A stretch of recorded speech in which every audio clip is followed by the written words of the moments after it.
মাধ্যমিক 2025 পরীক্ষার্থীদের অনেকাংশেই অনেক ছাত্রছাত্রী আছে যারা অঙ্ক বিষয়টাকে ভয় পায় বা মনে করে যে অঙ্কে হয়তো তার পাশ করা হবে না, বা ভাবে যে মাত্র কয়েকটা অঙ্ক, সব তো আমার মাথায় ঢোকে না, মাত্র যদি কয়েকটা অঙ্ক করা যায় এবং সেই অঙ্ক করে যদি পাস নম্বরটুকু তুলতে পারি তাহলে তো খুব ভালোই হয়। আজকে এই সমস্ত ছাত্রছাত্রীদের জন্য আমি তোমাদের জন্য বাছাই করা কিছু স্পেসিফিক অঙ্ক এনেছি, যেটা করলে পাস তো তুমি করবেই, ফেল তোমাকে কেউ করাতে পারবে না, পাশাপাশি কমপক্ষে 50 নম্বর তুমি পাবেই পাবে, 50 না হোক 40 তুমি পাবেই পাবে।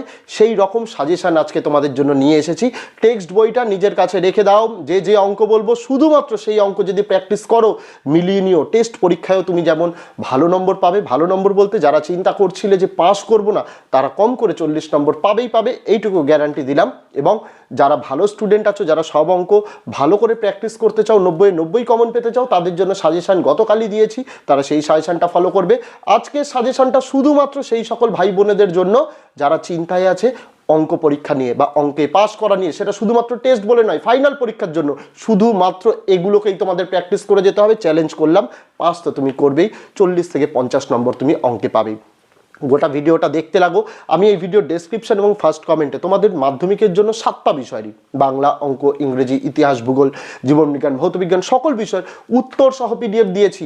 সমস্ত প্লেলিস্টের লিঙ্কগুলো আমি ডেসক্রিপশন এবং এই ভিডিওর ফার্স্ট কমেন্টে দিয়ে রাখলাম, দেখতে কিন্তু ভুলো না। এবং যদি চ্যানেলে নতুন হয়ে থাকো, এই রকম ধরনের ভালো ভালো ভিডিও পেয়ে যাওয়ার জন্য যদি চ্যানেলটিকে এখনও সাবস্ক্রাইব না করা হয়ে থাকে, তোমাদের কাছে অবশ্যই অনুরোধ রইল চ্যানেলটিকে সাবস্ক্রাইব করে দিয়ে পাশে থাকা বেল আইকনটাকে ক্লিক করে দেওয়ার জন্য, যাতে আগামী দিনে কোনো রকমের ভিডিও এবং আপডেটস তোমাদের আর মিস না হয়।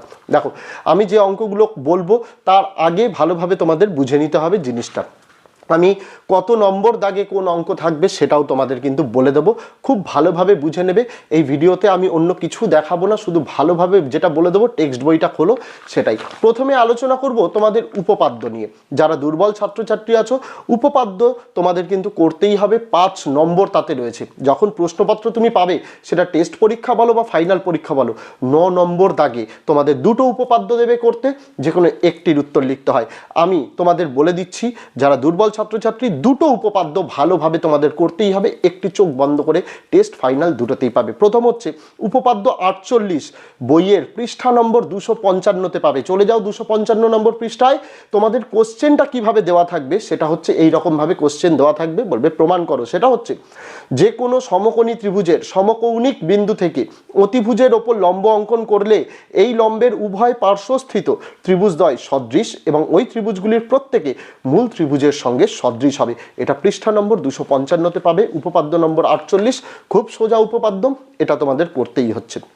তারপরে যে উপপাদ্যটা করতে হচ্ছে সেটা হচ্ছে, চলে যাও পেজ নম্বর 285-তে, উপপাদ্য নম্বর 49। এটা পিথাগোরাসের উপপাদ্য নামে পরিচিত। পরীক্ষায় এরকমও দিতে পারে, পিথাগোরাসের উপপাদ্যটি বিবৃত করো, এরকমও দেওয়া থাকতে পারে, বা এই রকম ভাবেও প্রশ্ন দেওয়া থাকতে পারে, যেটা তোমাদের বইয়েও দেওয়া রয়েছে। যে কোনো সমকোণী ত্রিভুজের অতিভুজের ওপর অঙ্কিত বর্গক্ষেত্রের ক্ষেত্রফল অপর দুই বাহুর ওপর অঙ্কিত বর্গক্ষেত্রের ক্ষেত্রফলের সমষ্টির সমান। এই দুটো উপপাদ্য তোমাদের করতেই হচ্ছে, খুব ভালোভাবে করবে। যদি এই দুটো ছাড়াও যদি হাতে সময় থাকে, তাহলে আর একটি উপপাদ্য বলছি, এটা অপশনাল, করতেও পারো নাও করতে পারো। সেটা হচ্ছে উপপাদ্য নম্বর 33, পৃষ্ঠা নম্বর 60-এ রয়েছে। কীরকম উপপাদ্যটা? প্রমাণ করি যে ব্যাস নয় এরূপ কোনো জ্যাকে যদি বৃত্তের কেন্দ্রবিন্দুগামী কোনো সরলরেখা সমদ্বিখণ্ডিত করে, তাহলে ওই সরলরেখা ওই জ্যায়ের ওপর লম্ব হবে। এই যে 3টে উপপাদ্য বললাম, তোমরা যদি প্রথম দুটোই করো, একদম 5 এখান থেকে তোমাদের কমন চলে আসছে। উপপাদ্যে 5 হয়ে গেল, হিসেব করো। তারপরে যাব আমরা সম্পাদ্যে, কারণ উপপাদ্যের প্রয়োগ তোমাদের করতে হবে না। সম্পাদ্য তোমাদের টেস্ট পরীক্ষা বলো বা ফাইনাল পরীক্ষার প্রশ্নপত্রে 11 নম্বর প্রশ্নে সম্পাদ্য থাকবে। দুটো সম্পাদ্য আসবে, যে কোনো একটি করতে হবে। আমি তোমাদের জন্য রেখেছি মাত্র একটি অধ্যায়, সেটা হচ্ছে বৃত্তের অন্তর্বৃত্ত অঙ্কন, অর্থাৎ কোষে দেখি 11.2। এইটা পৃষ্ঠা নম্বর 178-এ চলে যাও। কোন কোন অঙ্কগুলো করবে? পৃষ্ঠা নম্বর 178-এ 1-এর 1 দাগ, 1-এর 2 দাগ, 1-এর 3 দাগ, 1-এর 5 দাগ, 1-এর 6 দাগ, 1-এর 7 দাগ, অর্থাৎ 1 থেকে 7 অবধি সব করবে, শুধুমাত্র 4-এর দাগটা বাদ দিয়ে। এই কয়েকটা সম্পাদ্য প্র্যাকটিস করলে এখান থেকেও 5। তাহলে দেখো দুটো জিনিস করে 5 আর 5 তোমাদের 10 হয়ে গেল। তারপরে সবথেকে গুরুত্বপূর্ণ তোমাদের হচ্ছে রাশিবিজ্ঞান। রাশিবিজ্ঞান এটা তোমাদের যে প্রশ্নপত্র হয় সেই প্রশ্নপত্রে 13 নম্বর দাগে, অর্থাৎ একদম লাস্টের যে 3টে অঙ্ক থাকে সেই 3টে অঙ্কে রাশিবিজ্ঞান থাকে। 3টের মধ্যে 2টো অঙ্ক করতে হয়, 4 নম্বর করে এক একটা অঙ্ক। আমি সব অঙ্ক করতে বলছি না, শুধু একটা চ্যাপ্টারের অঙ্ক করবে, সেটার নাম হচ্ছে সংখ্যাগুরুমান নির্ণয়। এই সংখ্যাগুরুমান নির্ণয় 2টো প্রয়োগ বলবো আর তোমাদের 3টে অঙ্ক বলবো। খুব সোজা ফর্মুলা বেসিসে মান বসিয়ে ক্যালকুলেশন করা, 4-এ 4 পাওয়া যায়। প্রথমে যদি চলে যাও রাশিবিজ্ঞানে 4-এর অঙ্ক একটা বলছি, প্রয়োগ 33 প্রয়োগ 34, এই দুটো অঙ্কই পৃষ্ঠা নম্বর তোমাদের বইয়ের 362 নম্বর পৃষ্ঠায় রয়েছে। এই দুটো অঙ্ক প্র্যাকটিস করতে হবে। তারপরে চলে যাও মূল অনুশীলনীর অঙ্কে, কোষে দেখি 26.4 পৃষ্ঠা 364, 6-এর দাগ, 7-এর দাগ, 8-এর দাগ। এই অঙ্কগুলো করলেই একটি পেয়ে যাবে কমন। আর এই অঙ্কগুলো কোনো একটার সঙ্গে একটা আলাদা এরকম নয়, সব কটা অঙ্ক একই টাইপের। তাই এই হয়ে গেল 4, তাহলে 5 নম্বর উপপাদ্য, 5 নম্বর সম্পাদ্য, আর 4 নম্বর রাশিবিজ্ঞান। 14 তো এখানেই হয়ে গেল, 14 এখানে হয়ে গেল। আর 10 নম্বর তো স্কুল থেকে প্রজেক্ট প্র্যাকটিক্যালি এমনি দিয়ে দেয়, 24 হয়ে গেল। 5 নম্বরের জন্য বাকি কত? আর মাত্র 1 নম্বর। এবার আমি বাকি অঙ্কে যাওয়ার আগে ন্যূনতম যেটা কথা বলে দিই, প্রত্যেকটা চ্যাপ্টারের যখন অনুশীলনী শেষ হবে না, প্রত্যেকটা চ্যাপ্টারের শেষে দেখবে এমসিকিউ রয়েছে, শূন্যস্থান পূরণ রয়েছে, সত্য মিথ্যা রয়েছে। আর বইয়ের একদম শেষে তোমাদের উত্তরমালা রয়েছে, সেই উত্তরমালা থেকে এমসিকিউ এর উত্তরগুলো দাগিয়ে নাও, শূন্যস্থানের উত্তরগুলো লিখে নাও, আর সত্য মিথ্যাগুলোও বইয়ের পাশে প্রশ্নের পাশে কোনটা সত্য কোনটা মিথ্যা লিখে নাও। মুখস্থ করতে হবে না, 4-5 বার ভালোভাবেই প্রশ্নগুলো দেখে নাও, হুবহু ওই রকম প্রশ্নই তোমাদের পরীক্ষায় দেবে, এবং অপশান যেটা 1-এর দাগে রয়েছে সেটা 1-এর দাগেই থাকবে। এই যে শর্ট কোশ্চেন, এই শর্ট কোশ্চেনে কিন্তু তোমাদের কম করে যে শর্ট কোশ্চেনগুলো আমি বলবো, সেই শর্ট কোশ্চেনগুলো কম করে 10 থেকে 12 নম্বর আছে। এইখান থেকে অন্তত টার্গেট রাখো 5-6 তোলার, তাহলেই তো হয়ে গেল 30 নম্বর। এখানে এই যে মাত্র 3টে টাইপ করে, উপপাদ্য, সম্পাদ্য, রাশিবিজ্ঞানের একটা অঙ্ক, বইয়ের পেছনের এমসিকিউ, শূন্যস্থান, সত্য মিথ্যাগুলো, আর স্কুল থেকে 10 নম্বর দিচ্ছে। কিন্তু এইটুকুতে থেমে থাকলে তো চলবে না, কারণ সবাই যে সব অঙ্ক ঠিক করে আসবে এরকম নয়। কেউ উপপাদ্য মুখস্থ হয়, কারোর আবার উপপাদ্য মুখস্থ হয় না। সেই ক্ষেত্রে আমি আরও কিছু অঙ্ক দিয়ে রেখেছি তোমাদের সুবিধার্থে। এরপরে চলে আসো একদম বইয়ের ফার্স্ট চ্যাপ্টার, সেটা হচ্ছে একচল বিশিষ্ট দ্বিঘাত সমীকরণ। অঙ্কে যখন তোমাদের প্রশ্নপত্র হাতে পাবে, সেটা তোমাদের টেস্ট এবং ফাইনাল যাই হোক না কেন, 6-এর দাগে, এই 6-এর দাগে কিন্তু একচল বিশিষ্ট দ্বিঘাত সমীকরণের 2টো অঙ্ক থাকে, একটা প্রশ্নের অঙ্ক থাকে আর একটা সমাধান করতে বলা হয়। আমি সমাধানের অঙ্কটা বলছি। কোষে দেখি 1.2-এ যাও, পৃষ্ঠা 11। কোন অঙ্কগুলো করতে হবে? 4-এর 13 দাগের অঙ্কটা করতে হবে, 4-এর 14 দাগের অঙ্কটা করতে হবে, 4-এর 16 দাগের অঙ্কটা করতে হবে। খুব ইম্পর্টেন্ট, এই যে 4-এর 16 মোস্ট ইম্পর্টেন্ট, এটা প্র্যাকটিস করতেই হবে, আসার সম্ভাবনা সব থেকে বেশি। তারপর 4-এর 17 দাগ করতে হবে, 4-এর 18 দাগ করতে হবে, 18 দাগটাও কিন্তু মোস্ট ইম্পর্টেন্ট। 19-এর দাগ করতে হবে, 20-এর দাগ করতে হবে। আমি কি বললাম তাহলে? 4-এর 13, 4-এর 14, 4-এর 16, 4-এর 17, 4-এর 18, 19, 20 এইগুলো করতে হবে, যার মধ্যে 16 আর 18 নম্বর দাগটা মোস্ট ইম্পর্টেন্ট। আর টেস্ট পরীক্ষায় অনেক সময় 19 দাগের অঙ্কটাও কিন্তু দেয়, সেক্ষেত্রে এই অঙ্কগুলো করতে হচ্ছে। এই অঙ্কে তোমাদের 3 নম্বর তোমরা পেয়ে যাবে। তাহলে ওইদিকে আমাদের কত হয়েছিল হিসাবে? 5, 5, 10 আর 4, 14, আর এই অঙ্কে 3, 17 এখান থেকে হয়ে গেল। দেখো তারপর দ্বিঘাতকরণী। দ্বিঘাতকরণী এটা বইয়ের পৃষ্ঠা নম্বর 161-তে আছে, কোষে দেখি 9.3।